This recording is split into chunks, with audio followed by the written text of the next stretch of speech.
Ikaw ba ay nakararanas na matinding pamumula at pangangati ng balat sa katawan? Isa ka ba sa mga nagdurusa sa sakit na psoriasis? Ang psoriasis ay isang uri ng sakit sa balat. Maaaring mamana o sanhi ng labis na paninigarilyo at pag-inom ng alak. Ngayon samahan ninyo ako upang tuklasin kung paano maiwasan ang ganitong uri ng sakit at ang tamang paggagamot sa psoriasis. Magandang umaga sa inyong lahat. Ako po si Rachel Crawford at ito ang pag-atake ng psoriasis. Ang pagkakaroon ng psoriasis ay isang mahirap na karanasan.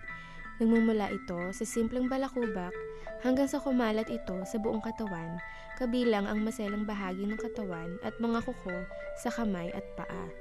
Umaabot ng 80% ng tao sa buong mundo ang dumaranas ng plaque psoriasis o ang psoriasis vulgare. Ito ang uri ng psoriasis na kadalasang tumutubo sa bahagi ng katawan tulad ng siko, tuhod, likod at anit.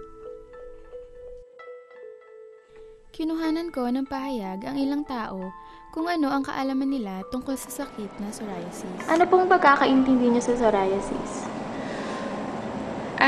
Sa pagkakaalam ko lang, sakit siya sa balat na na pwede mo siyang mamana, tapos pwede rin na mahawa ka sa iba. Tapos para siyang skin allergy, ganun. Pero hindi naman siya parang masasabi na skin cancer. Hindi ko lang alam kung nakakamatay siya o kung nagagamot pa ba yun. Psoriasis, yung sakit sa balat yan, di ba? Yung parang siya, yung mga butlig-butlig na dumadami sa katawan, ng ulo maabot.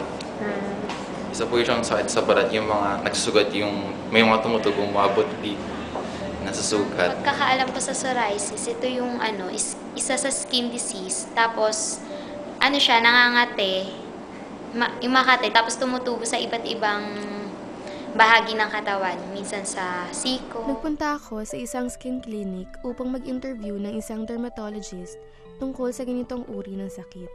Doon, nakilala ko si Dr. Jason Nicasiano at ipaniliwanag niya sa akin ang sakit na psoriasis. Yung psoriasis, siya, inflammatory disorder ng skin. Characterized siya ng may abnormal proliferation ng epidermis. So, pwede siyang magkaroon ng biochemical at immunologic. Usually, pag psoriasis, nagsistart siya parang macule or papule. Parang maliit lang siya na parang pimple, mapula. Tapos maglalaki yung gradually, magkakaroon siya ng parang mga skin, parang panskis. Maraming types ng psoriasis. Yung first na type, yung common, yung black type ng psoriasis. So, mga 90% ng patients na may psoriasis, black type yung meron. So, siya, makikita mo siya parang may mga mapula sa katawan ng mga scales. Kasi yung susunod na type, yung gutted psoriasis, parang naman siya mga raindrops sa katawan. Usually, nakikita ito sa mga mas batang patients. Tapos, bago lumabas yun, nagkakaroon sila ng parang streptococcal infection. Kasi yung susunod na type naman, inverse psoriasis, makikita siya sa folds ng skin, sa axilla, sa groin, sa anagental area. Ito naman, ang characteristic niya, parang makulitan siya, tapos minimal lang yung scales.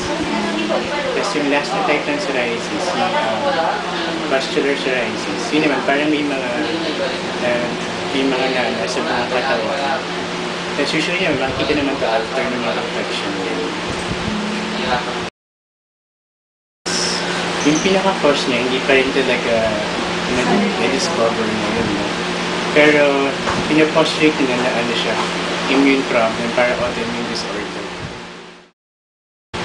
Yung sa genetics, hindi siya 100% na namamana. Pero, kuwari parehong parents meron 41% na chance na magkakaroon ng anak. Tapos, kuwari isa lang sa parents, na mother lang sa 14% naman. Tapos kuwari may isang kapatid meron, 6%. Tapos yung mga walang kamag-anak, may 2% chance na pwede magkaroon ng psoriasis. Tapos pag sa twins naman, or monozygotic twins, ang chance na magka-psoriasis ng isa, 35 to 71%. So hindi siya 100% na genetics. So ibig sabihin, pwede rin siya ma-acquire. Kahit yung iba wala sa lahi na pwede rin magkaroon. Pero mas maliit yung chance kasi sa mga may kamag-anak na meron. Dahil po sa lamang mababa po yung system. Marami kasing factors. Pag maliban sa genetics, syempre yung mga environmental factors, sa stress, sa exposure sa ultraviolet. Tapos yung iba sa pag-intake ng mga gamot, pwedeng side effect ng gamot. So, naka-cure po ba ang psoriasis? Sa ngayon, wala pa rin cure for psoriasis. Meron na mga treatments para i-lessen yung time na meron sila. Wala pang na-discover kung ano yung cause niya. So, sa ngayon, hindi siya viral, hindi bacterial, hindi yung fungal. So, hindi siya nakakahawa. More or less nga, autoimmune disorder. Sa body, kahit anong part pwede maapektuhan. Pero yung pinaka-common, sa scalp, sa elbow, sa knees, tsaka sa trunk. Pero kahit saan, kahit sa face, pwede mo pa rin, kahit sa tsaka yung hands and feet, yun yung pinaka-common na rin. Kilalanin natin si Mark. Isa siya sa mga nakakaranas ng psoriasis. Si Mark ay 22 taong gulang, nagtatrabaho sa isang malaking kampanya sa Maynila. Magandang tanghali po, Kuya Mark. So, ang una ko pong tatanungin sa inyo, kailan po kayo na-diagnose ng psoriasis? Na-diagnose ako nung nag-start yun nung third year college na ako. Tapos yun, unti-unti siya nagkakaroon. Una nag-start lahat to sa head, sa scalp ko. Tapos yun, pagkatagal-tagal, nagkaroon na sa likod, sa legs, yun, sa paa. So, sa tingin niyo po, bakit po kayo nagkaroon ng ganitong uri ng sakit? Kasi actually, kasi yung lolo ko talaga, meron siya, kasi hereditary. So tapos siguro, mababa yung immune system ko, tapos parang gimmick sa gabi, late na natutulog, sigarilyo, inom, ganun. So, may mga, ano po ba mga changes na nangyari po sa inyo simula po nung nagkaroon po kayo ng psoriasis? Yung mga changes po sa buhay ninyo? Changes, siguro unang-una, hindi na ako makalabas yung parang dati, na parang talagang almost everyday. Ngayon, sabi, isipin maglalagay ako ng gamot, gano'n, everyday. Tapos, minsan, hindi na ako nakakapag-shorts. Kasi nga, meron ako sa leg, so puro pants lang talaga. Tapos,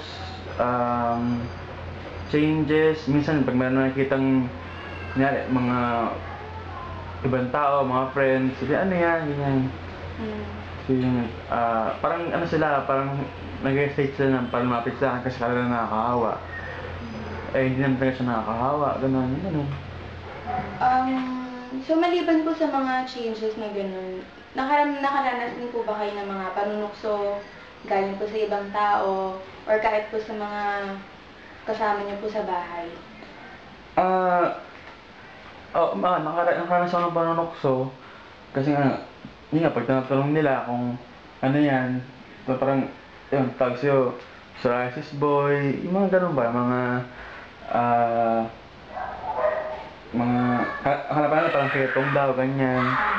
Ayun, sa akin naman, hindi naman ako nababother kasi nga, hindi naman talaga siya nakakahawa. Tsaka, hindi naman siya, nakatago naman siya. Buti nga, wala ako sa mukha. Ayun, kaya hindi naman, siguro sobrang dala na yung panunokso. Kasi sa bahay naman, actually yung mga pamangkin ko ganyan, alam na rin naman nila kung ano to. So, hindi na sila yung pang tukso talaga.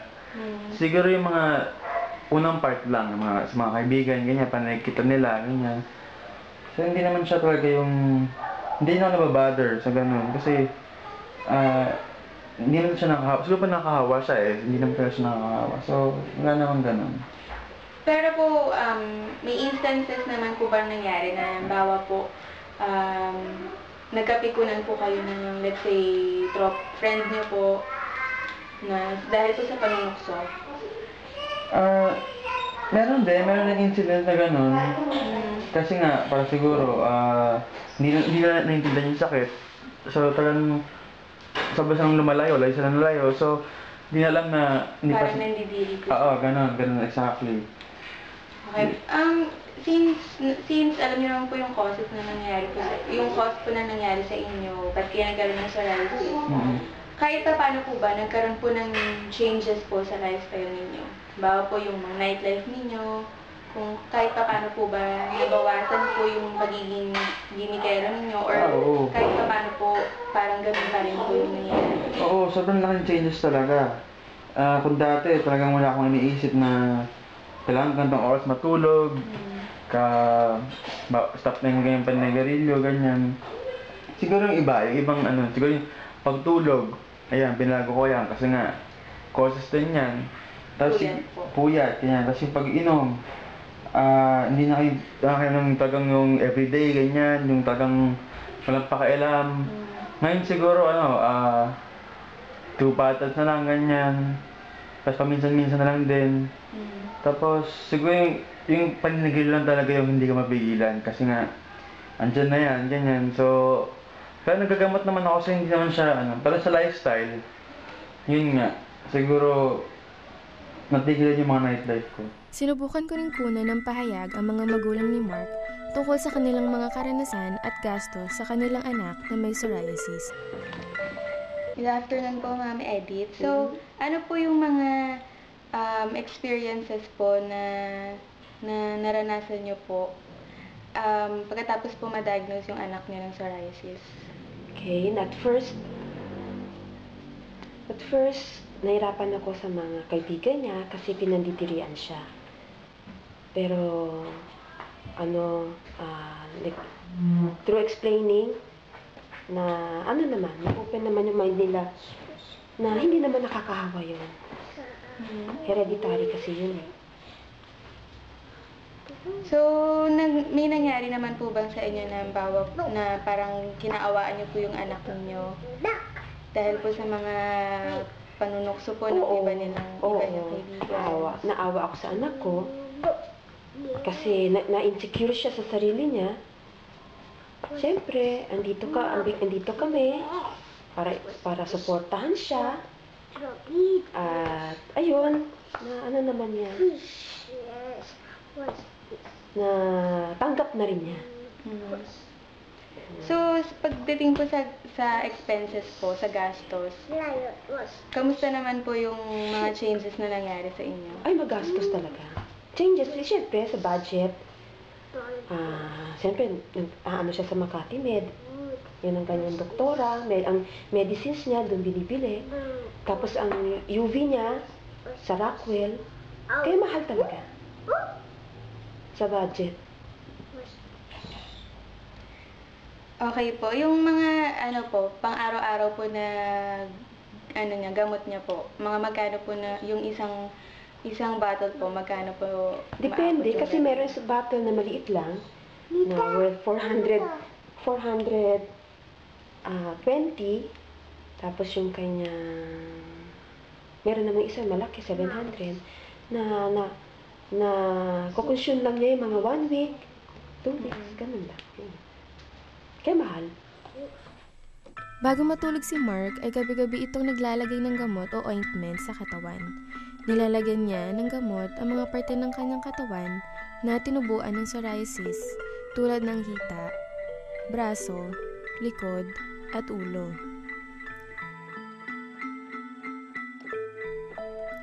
Pagkatapos lagyan ng gamot ang mga nabanggit na bahagi ng katawan ni Mark, ay binabalutan naman ng plastic wrap ang buong katawan nito upang ma-absorb ng balat ang gamot na ipinahid.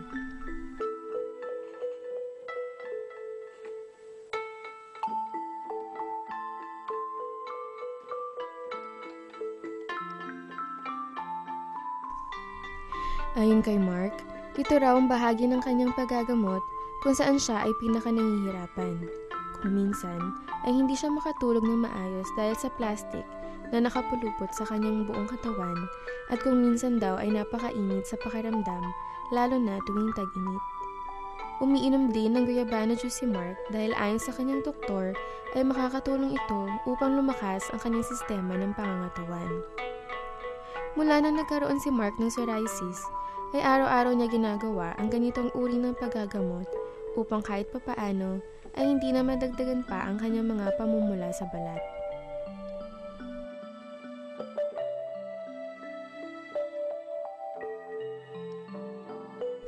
Bumalik ako sa skin clinic na aking pinuntahan at doon ay tinanong ko si Doc Jason kung ano-ano ang mga maaaring gawin upang maiwasan ang ganitong uri ng sakit. So, ano ba yung mga ideal treatment ng Treatment sa psoriasis, depende sa type, saka yung severity ng treatment. Kaya pag mild lang naman, di mga pinapahit lang na treatment, mga steroids, mga diclonics, yun yung pinapahit. Pero yung iba, pag sobrang lala na, may mga systemic treatment. Pag usually more than 20%, 30% ng body surface area na rin, magsisystemic na. Mga tablet na which cover i-inject. Example ng mga tablet, methotrexate, cyclosporin. Kasi yung mga i-inject, usually wala masyado sa Philippines, pero sa malaking hospital na yun, kasi medyo mahal yung mga i-inject. Cost na siguro mga 45,000 per month, tapos mga 8 months na gagawin. Eh yung ano po, yung UV? Ayun, yung ultraviolet, pwede rin siya pag marami na yung affected na area. Meron UVA at UVB. Yung UVA kasi hindi na rin masyadong ginagawa kasi mataas yung chance na magkaroon ng skin cancer. Pag UVB, yun, mas safer yun. Gagawin siya mga 3 times a week hanggang mawala yung lesions. So, ano pa yung mga tips to avoid psoriasis? Yung to avoid psoriasis, hindi naman talaga siya magka-prevent. Kasi kung nasa genes mo talaga magkakaroon ka talaga. Pero yung para mapatagal yung wala kang lesion bago bumalik. Ang nakalagay sa literature ay kailangan i-maintain yung body weight na ideal. Kasi pag mas mataba, pag obese, mas mataas yung chance na mag-declare at psoriasis. Kasi yung panikarili, bawal yung mag-smoke. Take na alcohol, bawal din. Tapos yun, same lang, parang i-treat lang na sensitive yung skin. Lahat ng products sa katawan, mild lang, mild na soap, mild na lotion, bawal magkulong ng alcohol sa katawan na. Tsaka yung sa limiting exposure sa sun.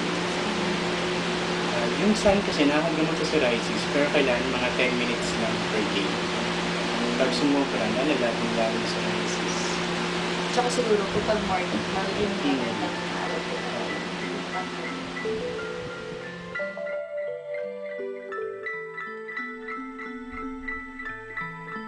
Ang pagkakaroon ng psoriasis ay mahirap na responsibilidad, lalo na sa mga taong katulad ni Mark na ang kaligayahan ay ang makasama ang mga kaibigan at makipaghalubilo sa mga ito kasama ang alak at sigarilyo.